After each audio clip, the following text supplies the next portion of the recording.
What's good, ladies and gentlemen? Welcome to SK Wealth Academy podcast number 97. How we can parlay Joe Rogan's courageous decision to migrate off of YouTube into much greater gains for the liberty movement. So about 6 weeks ago, I wrote an article asking if Joe Rogan's podcast had gone from Defiant to compliant. That was merely based upon my observations of the evolution of his conversations with podcast guests that have had become markedly different in recent years as opposed to the types of his much more open conversations he was having with guests about 10 years ago. Now, I will put all the links to any articles that I've referenced in the show notes below, so please just click on the read more link and you'll see all the links to referenced articles. Now, part of the reason I posed that question was due to YouTube's very aggressive throttling of my own YouTube channel after my channel had only reached 30,000 subscribers about 7 years ago. So after that throttling, I stopped posting content regularly until I finally stopped posting any content altogether on that channel, because I was finding that every single video I uploaded was demonetized within minutes of uploading and marked as inappropriate for advertisers, even though there's nothing controversial about any of the content I was uploading, other than the fact that it often opposed the narrative being forwarded about financial topics by the mass media. So, and as well, many subscribers who were my friends told me they had not received any notifications of any new uploaded content in years. They thought I had just stopped posting altogether, even though they had hit the notification bell. So obviously, YouTube executives had changed their algorithms to throttle channels such as mine. And after one of the videos I posted on this old, now defunct YouTube channel, because for those of you that are watching this on my new YouTube channel, you know this one only has 1,000 subscribers. I had an old video on my old channel that passed the 10 million view mark. And I logged on one day to find a message: comments are turned off. Learn more, with an active link under the learn more. So many of my subscribers at that time sent me messages saying, if I'm for freedom of speech, why am I censoring this video by turning off comments? And in fact, more than 70,000 comments have been posted on that video and they all disappeared. And I was even unable to explain to my subscribers at that time that YouTube executives, not I, had disabled the comments and deleted all 70,000 plus comments on that video. So they made me look like the tyrant of censorship that they actually were by adding the learn more link. Because if you clicked on that link, they provided 4 reasons why comments would be turned off, 3 of which were attributable to the content creator, saying the content creator was responsible for turning the comments off and deleting all the comments. And only 1 was attributable to YouTube, in which they said YouTube would turn comments off anytime the content was inappropriate, and they would do so to, quote, protect minors, end quote, as if I were uploading pornography. So since the video was not pornographic or not pedophilic, but merely a video that pointed out how central banking actually works and why it was a Ponzi scheme, it was a finance video, subscribers that read the learn more link explanation would naturally conclude that because there's nothing in the video material that they would assume would be censored to, quote unquote, protect minors, YouTube executives even put that link there so to be devilishly deceptive, so that my subscribers will only assume that I was the one censoring all their comments. So consequently, I speculated in the above article that if YouTube went after my tiny channel with only 30,000 subscribers so aggressively, but it was growing at a growth rate that had it continued for those 7 years, that it would be well over 250,000 subscribers by now, and possibly over 500,000. So I speculated in that above article, because YouTube had gone after my tiny little channel so aggressively, that surely they must be throttling a podcast as massive as Joe Rogan's. And somehow be responsible for the market change that I had observed in his podcast conversations over the years, even though Mr. Rogan had not come out and explicitly stated any of these reasons. So in fact, now that he's gone over to Spotify, it turns out that I was right and on point in my assessment of Joe Rogan not being as open in his conversations with his podcast guests, because he has since claimed, using Alex Jones as his mouthpiece, that YouTube at times has edited the real view count on his podcast downward by tens of millions of views. So he has stated that certain podcasts that they do not want people to see, that they have edited. He knows what the real view count on some of these podcasts have been, and that YouTube has throttled the real view count on some of his videos by tens of, not millions, but he has said by tens of millions of less views on their view count. So in a follow-up article I published soon thereafter, I discussed the necessity of disallowing Silicon Valley immoral executives like YouTube's Susan Wojcicki. I don't know how you pronounce her last name.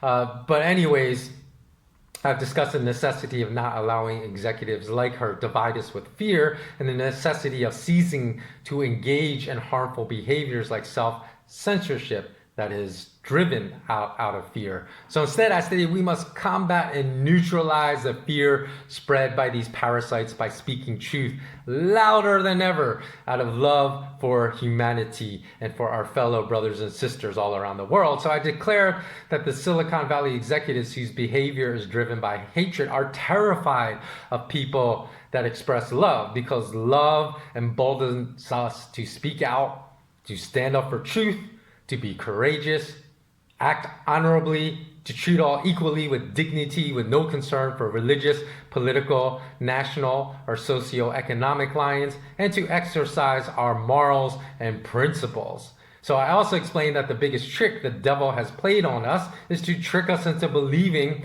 that the parasites are stronger than us, the hosts. However, we, the hosts, unknowingly empower the parasites by acquiescing to the fear they spread and their censorship mandates. So I ended the article by concluding that if we would all unite against the parasites instead of running around aimlessly through life like chickens with our heads cut off, if we only understood that the parasites have become rich off of us by burrowing into our bodies and feeding off of our blood, and quite literally sometimes, that we would not be paralyzed to inaction. So many Silicon Valley executives engage in the very morally questionable practice of parabiosis, an attempt to extend their lives to beyond 150 years of age. If you don't know what parabiosis is, again, I'll put a link in the show notes below. You can go look it up.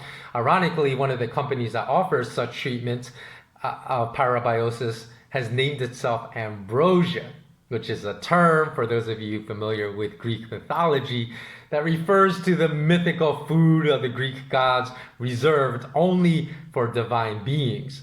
And that name alone reveals how these Silicon Valley billionaires view the blood of young children that they inject themselves with, as much as how they view themselves as these divine entities that must lord over us. So, however, even parasitic gods can be slayed. If we, the hosts, eject the infestation of the parasites from our systems before the parasites feed off of our blood too long and become too strong, and in the process weaken us, whereby we cannot fight back. So the only reason the parasitic class has ruled us for so long is that far too few of us understand our collective power that can be extracted from unity, from standing together and presenting a united front to the parasites. And we have allowed our collective power to be destroyed through the divisive tactics of the parasites deployed against us. So we further fail to understand that the most massive transfer of wealth in human history since 2008 until present day, from the 99% of every nation's citizens to just the top 1% of the wealthiest in every nation, along with the unfortunate consequent destruction of the middle class, because as we know, any nation without a strong middle class does not have a strong economy, which just about describes every single of the 194 nations on planet Earth today. Now, this massive transfer of wealth was only enabled because we have to look in the mirrors. We failed to exercise our collective power as hosts to expel the parasites. In other words, the greatest transfer, aka robbery of wealth in history, could have never happened without our willingness for such actions to occur. So for those of you that may believe it was impossible for us to stop this, and still don't understand that we as hosts are more powerful than the parasites, I will explain actions we can take to expel the parasites below, or to expel the parasites later in this podcast. So this podcast is only going to be about 5 minutes longer, so just bear with me. So in another SK Wealth Academy podcast, I discussed the practice of parabiosis and the ongoing transhumanist movement to achieve immortality. And again, I'll put the link to that. So it was titled something like Why the Uber Wealthy Are So Afraid of Death. And in that podcast, I explained that our power over the parasites is derived from the fact that we, as a host class, because there are only two classes in this world, the host and the parasites, and we are among the hosts, we still have our souls intact, while the parasitic class fear death because they have sold their souls, and thereby we can use this strategic advantage to expel the parasites from our societies, because everyone that lives their life by love and by light has their soul intact, while everyone that lives their life by deception, wallowing in deviance, and furthering hate has destroyed their soul.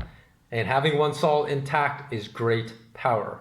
So again, the greatest trick the parasites have accomplished upon us is to teach us that we are helpless. This is why I stated in the article that ultimately it is entirely our choice to decide if we live or die in the parasitic host relationship we have with the parasites. And the fact that we have this choice, even if most of us don't even realize this yet, terrifies the parasites. It absolutely terrifies the parasites.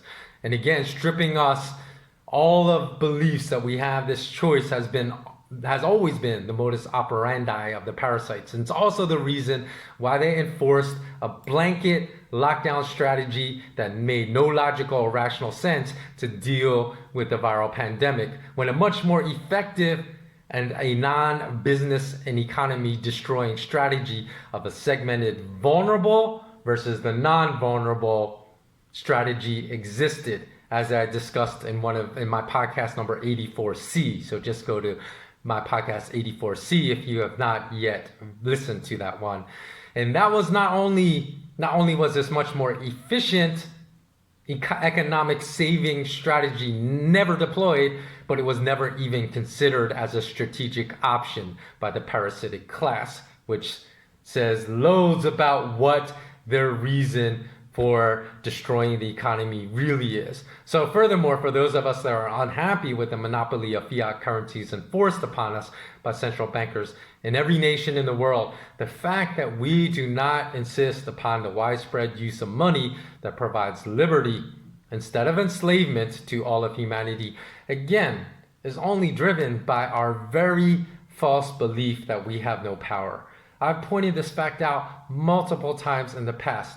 Ultimately, only we, the people, and not central bankers, wield the power to collapse the fiat currency system in use in all nations around the world. And this fact is self-evident if we only would study the collapse of every fiat currency in global monetary history and look at the actions that ushered in that collapse. It was the actions of the people, not the central bankers. The central bankers got us to the point of collapse of those fiat currencies, but ultimately it was not the actions of central bankers, but the actions of the people that caused the collapse of every fiat currency in monetary history. It's much like the appropriate analogy for today would be the fact that the viral pandemic is not responsible for economic collapse that's happening across the world. It is only the scapegoat and the cover for central bankers. It was going to happen, as I've stated numerous times in the past year. This was going to happen. I said it was going to be worse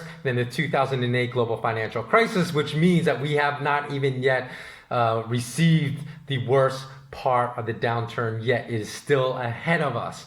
And I said that the reasons this was going to happen was because since the 2008 global financial crisis, the central bankers had only doubled down on all the mistakes they made that caused the 2008 global financial crisis. So the viral pandemic was only the trigger, but not the source of all the economic devastation that is happening in the world today. And central bankers are using that and scapegoating the viral pandemic so that nobody blames the true originators of this economic destruction, which is the parasitic class that includes the central bankers. Consequently, if we understand how much power we actually wield, then we could easily, and I really do mean easily, because it's not reverse the current pathway that humanity is on right now, which is driven by the parasitic class, which is a spiraling, chaotic journey into darkness, into the heart of darkness, and into their description of the new normal of despair.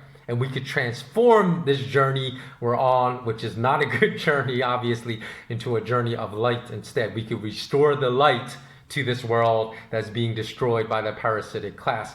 And the best part, you know what the best part of this whole realization would be?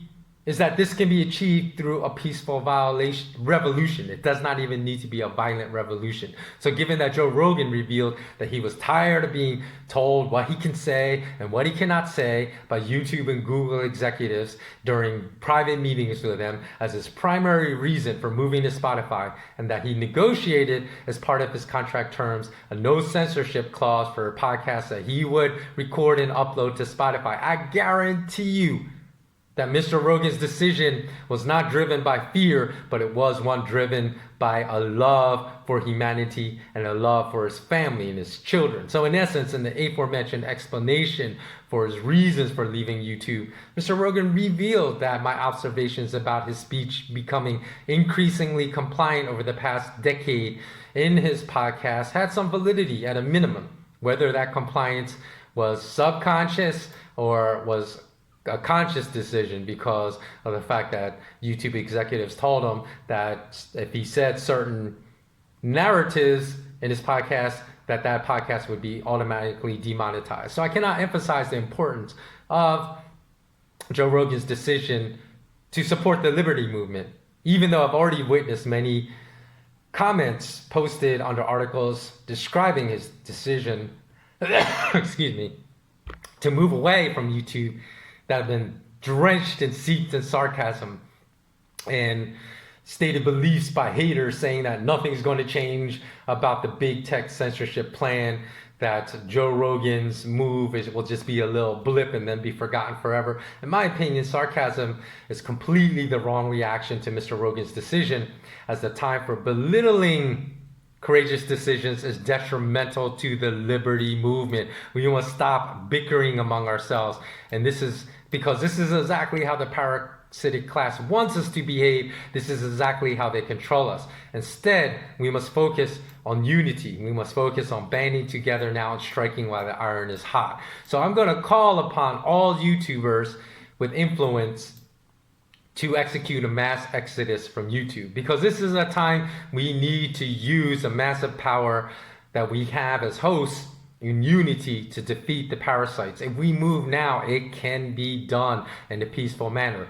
We need every single person watching this video needs to forward this to your friends and ask them to flood the comment sections of YouTube channels that have the most subscribers in the world, and ask these content creators to follow Joe Rogan's lead and to also leave YouTube in a mass exodus for the love of humanity. Because YouTube is a parasite and we're the hosts. So the hosts that the parasite feeds off of, which are the most popular YouTube content creators, if they leave, guess what happens?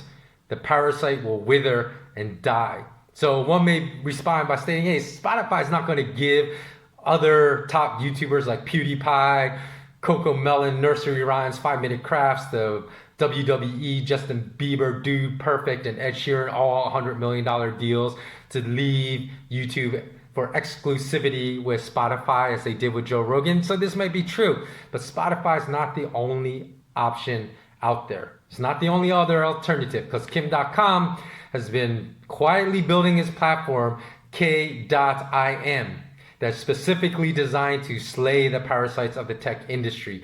And his new social media platform, k.im, which is ironically the same as my last name, Kim, is set for launch by the next quarter 2020 and will allow all uploaded content to be monetized, absent of the type of censorship being deployed by the other big media giants at this time, where you can, where they will censor you the minute you say anything that calls into question the mass media narrative. So just as we must parlay Joe Rogan's courageous decision into something much bigger in the liberty movement, we must also reward k.im's courage by migrating off of these other big tech media platforms onto his k.im platform, because k.com has suffered relentless lawsuits, harassment, intimidation from the state police, freezing of his monetary assets by bankers for daring to challenge the Silicon Valley media giants. And we must stand with him and migrate to his platform.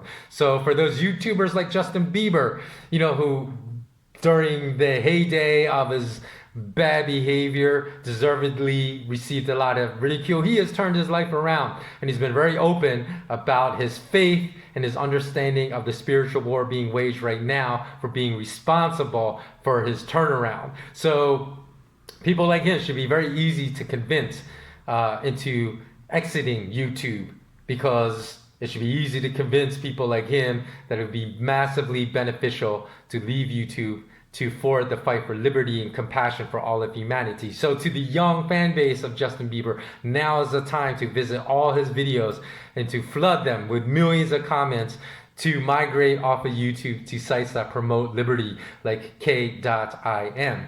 And again, he probably will receive more money. I'm not really sure, because k.com hasn't released all the specifics as far as the monetization of all uploaded content to his platform. But if everyone migrates, then we can assure that the YouTube giants can receive more money at the k.im platform than they did on YouTube. So if we can convince just one other massive YouTuber like a Justin Bieber or PewDiePie to stand up for liberty and to follow the lead of Joe Rogan, we can win this war right now. We can start building the world we, not they, desire. Remember, it is only if we falsely believe that we are helpless that we will not act right now, that we will allow ourselves to be paralyzed by fear. So I'm calling on anyone that believes in liberty and wants to reverse the dark path that the parasites are leading us down right now, to flood the comment sections of the top YouTubers in the world with pleas to follow Joe Rogan's lead. So if you flood their comment sections, even if these YouTubers don't yet understand why an exodus from YouTube is the first step in preserving our freedom, they will eventually be compelled to explore why they are receiving so many comments to leave YouTube and discover the answers for themselves. So the way we can accomplish that, and I'll put again the description of the hashtag in the podcast show notes for this podcast, in the read more link. You can just leave a comment on their videos and on their uploaded content with the hashtag Exodus YouTube, and with a link back to this article that will convince them to read why it's necessary to do so. And I'll put a very shortened link.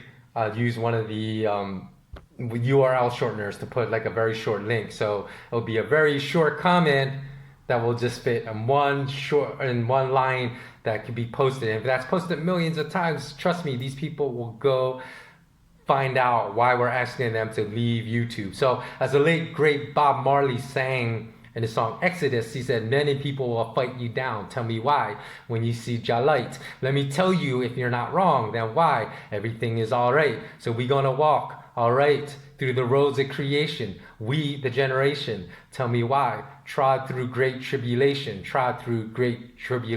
Exodus. from YouTube. All right, movement of people. So the time is now for us to embark on our exodus away from darkness and into light.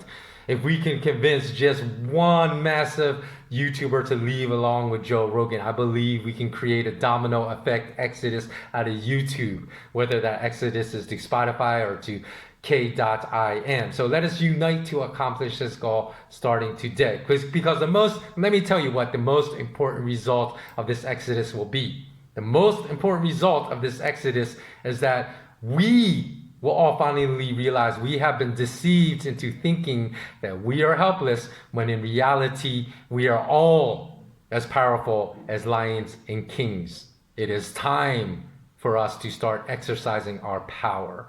So thank you for listening to this podcast.